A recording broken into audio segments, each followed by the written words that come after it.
Bukod kasi sa isyu ng pagkawala ng isang PDL, marami pang kabulastugang naungkat ang mambabatas. Kabilang na ang hindi pantay-pantay na karapatang ibinibigay ng Bucor sa mga inmate. Una rito, ang conjugal visitation sa NBP na ayon sa kongresista, may pera lang ang nakakapag-avail. Ayan, yung conjugal visit, ito yung mga nakakabisita na pamilya o asawa o tilapia. Kasi ang sinasabi nila dito, for reformation. Ibig sabihin, para makapagbagong buhay, yung mga bilanggo, yung mga PDL, kailangan nila ang suporta ng kanilang mga asawa. Kaya pinapayagan nila yung mga dalaw na mahahaba, may kubul pa. For reformation. Hero ka talaga, katapang. Ang lupit mo. Pero ang sabi ni Tulfo, mga mayayaman lang. So hindi reformation ang habol ninyo. Kasunduan. Bakit mga VIP lang? May mga pera lang ang pwedeng makagawa nun. Kasi kung kayo talaga ay concern sa pagbabago dyan, kay mahirap, kay mayaman, dapat payagan. Ba't mayaman lang? Ay di may pera. Tayo maglokohan. Yan yung sinasabi ni Tulfo. Which I agree. Hindi kayo for reformation. For reformation kayo ng mga bulsa ninyo. Question din ng mambabatas ang libreng wifi. Pag-order ng pagkain online, Pati wifi, pinagbawal ng cellphone. Tapos in-order yung wifi. Makinig po kayo mabuti ha. Ito po yung hindi nila nilalabas sa media. Naglagay silang wifi. Pwede nilang singilin yung mga PDL. Mahina na ng signal ko. at pagsasagawa ng konsyerto. Hindi kasi kontento si Tulfo ayon sa kongresista, may pera lang ang nakakapag-avail. Ito po kasi yan ha. Ang sinabi kanina doon, alam nyo ba na ang Bucor ngayon ay 30,000 ang tao. 30,000. Captured market po yan. Daig pa nila ang may isang SM. Bakit daw? Sa SM, in one time, 5,000 or 10,000 or 15,000 lang ata. In a day ang captured market. So mababa. Mga 5,000 nga lang ang pagkakasabi, if my memory serves me right. Ganun kababa. Ang Bucor, 30,000. So kahit anong gawin mo dyan, magpa-wifi ka, kikita ka. Magpa-Gcash ka, kikita ka. And we're talking here of millions, ha? Kasi isipin mo kung gaano kayaman kung ikaw ay may isang tindahan sa SM na ang market mo lang na kinukuha ay 5,000. Samantalang to 30,000. Na wala silang choice. Hindi sila pwedeng makapili. Unlike doon, halimbawa, ang tindahan mo ay Starbucks. Pwede silang pumunta sa ibang coffee shop. Ito hindi. Captured market sila lang. So pag nagpa-Gcash sila,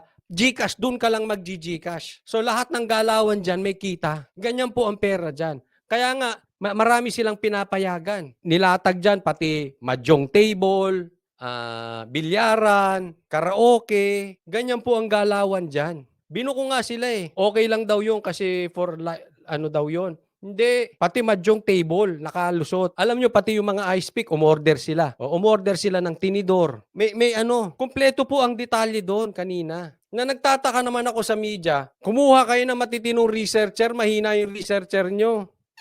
Kung ano-anong binabalita sa inyo. Kaya normal na may magkakaroon ng patayan doon. Bigyan ko po kayo ng isang halimbawa na hindi na balita. Di ba sinasabi ni Angelina, may nagbarilan? Anong sinabi? Tapos sinabi may namatay. Hindi raw sa baril, saksak. Sabi ko, hindi ba naman napakakalokohan nun? Ang pangit pakinggan, nagbarilan kayo tapos namatay sa saksak. Kanina, kinwestiyon yun. Alam mo, sinabi ni Katapang, hindi raw sa saksak namatay, sa baril. Doon pa lang kitang-kita natin may talagang gusto silang pagtakpan. Obvious naman yun eh. Alam mo naman kung talagang nabaril o nasaksak, pinagtatakpan. Ito si Angelina, kinwestiyon yung karapatan niya maging hawak na yung mga posisyon. Baradong-barado si Angelina. Pati si Katapang. Anong ginagawa niya doon? Bakit wala siyang alam? Parating sagot niya, hindi niya alam. Ako, yan ang reaction ko, sabi ko. Hindi nito. Ang lupit na talaga ni Boying, pag talagang kinarga pa niya to si Katapag tsaka si Angelina. The initial reaction ng isang leader na may delikadesa, habang pinapanood ko ito, sinasabi ko sa sarili ko, dapat yan tinatanggal niya. Para bigyan ng malinis na investigasyon dyan. Makita ng taong bayan, pinapairal ni Boying yung patas at tunay na investigasyon. Being part of the DOJ and the Secretary himself, dapat siyang una nagpapakita na siya ay para sa patas na investigasyon. Pero pag hindi niya pinag-resign yung mga yan, hindi po patas na investigasyon mangyayari dyan.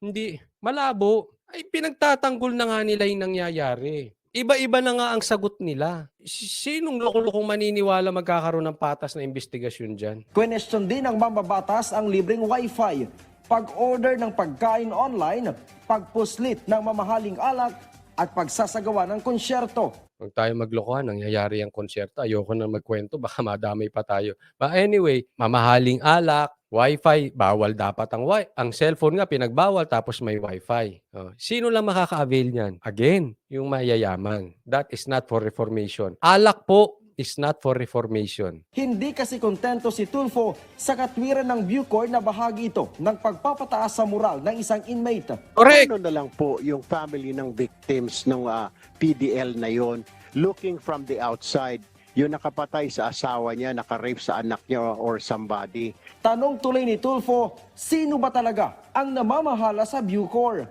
Is still the Bureau of Correction officials running the Bureau of Prisons.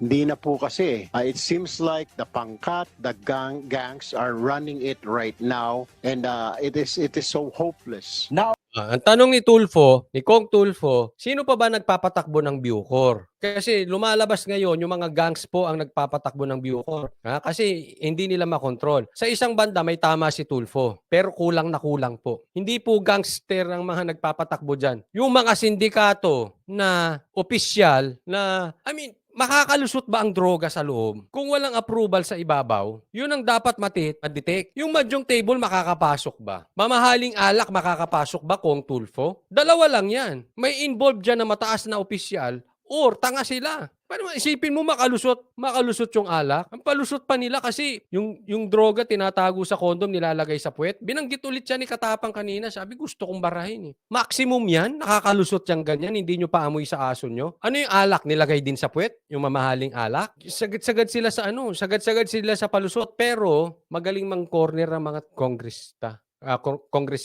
Kaya naman ako hindi nagugulat, nako-corner din sila ni Tebes. Napapalusutan ng Senate. Ewan ko kung ang mag-iimbestiga sa Senate ay si Raffy Tulfo. Pero kasi ito, si Tolentino okay naman. Kaya lang si Bato, alam mo, nagugulo. Pasensya na po, Senator Bato. I'm just telling the truth. At ayan naman ang alam kong talagang nakikita ng taong bayan. Gumugulo pagkasama ka sa investigasyon. Hindi na iimbestigahan eh. Katulad nung kay Tebes, instead na corner na dapat, lumihis dinala kay Janice. Si Janice pinagsalita. Ay, ngayon, mahuhuli na. Sasabihin niya, normal lang yung nangyayari. Aroy, Bato, nung nangyayari sa'yo, sana wag na siyang isali sa susunod. Sa susunod na hearing. Hindi investigasyon ang nangyayari. Abugas siya. ungkat din ng kongresista ang problema sa siksikang mga preso sa NBP. What solutions do they have? I mean, immediate and then long-term solutions to these problems. Kasi I believe kung sinasabi ni General Katapang na transfer of detainees is isang solution para ma-decongest. So habang tina-transfer po ito, and I believe it will take months. So ito mga problem na ito, itong patayan na ito. Alam mo, Kong Tulfo, kasi tinatanong ano ba solusyon? Isa lang solusyon sasabihin sa iyo ni Katapang, budget. Kulang sila sa budget, dagdagan nyo. Kaya nga lumabas yung hearing, nadikdik sila. Pero parang panalo pa rin si Katapang. Bakit kanyo? Dadagdagan ng budget. Sabi ko. But anyway, may punto naman. Maganda yung pagkakasabi nung hindi ko maalala, sino man mga nakapanood. Isang kongresista, si Pusita ba yun? Hindi ko maalala eh. Basta sinabi niya, nagbigay na siya ng presyo.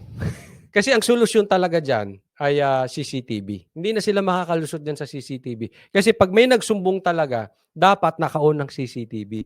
Pag in-off nila yan, wala sila. So parang ang sinabi, ang presyo ng CCTV ay nasa 10 milyon. Paki-double check na lang, but I'm not sure dun sa sinabi, 10 million. Pero yung sinabing amount nung kongresista ay fair enough. Fair enough, tapos dinagdagan niya pa ng 5 milyon ata para lahat daw may body cam. Babudgetan yan. So in short, nagbigay na siya ng figures. Bakit? Nag-canvas na siya. Ang galing.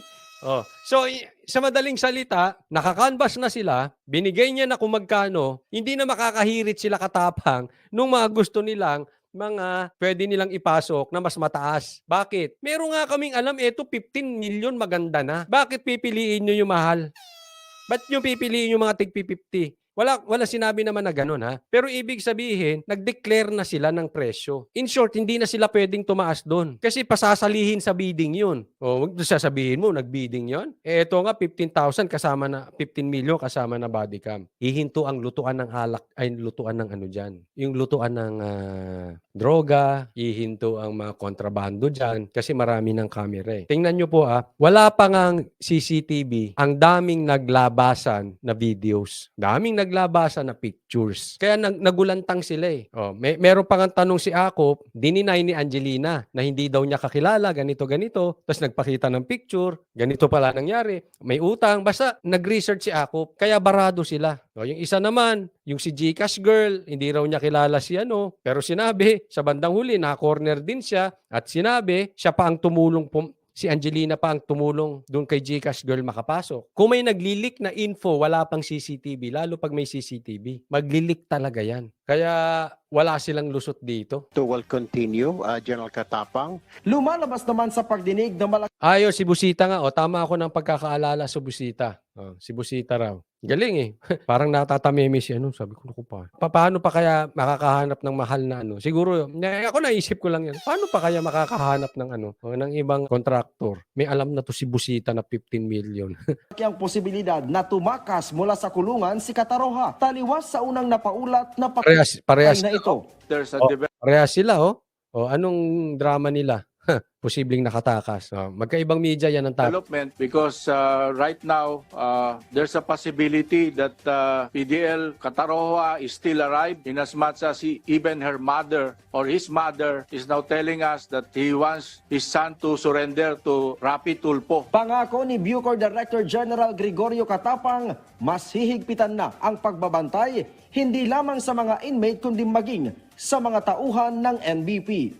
Ang bantayan nyo, yung tauhan nyo, hindi yung inmate. Pag tama ang pamamalakad dyan, tama ang pagbabantay ng inmates. Pero pag kayo na nga namamalakad dyan, bantay sa lakay, kahit anong bantay mo sa inmates, walang mangyayari. Yan po ang bottom line dyan. Pag may bantay sa lakay, moro-moro kalalabasan nyo dyan. Because of the situation, I told them, pasensyaan tayo.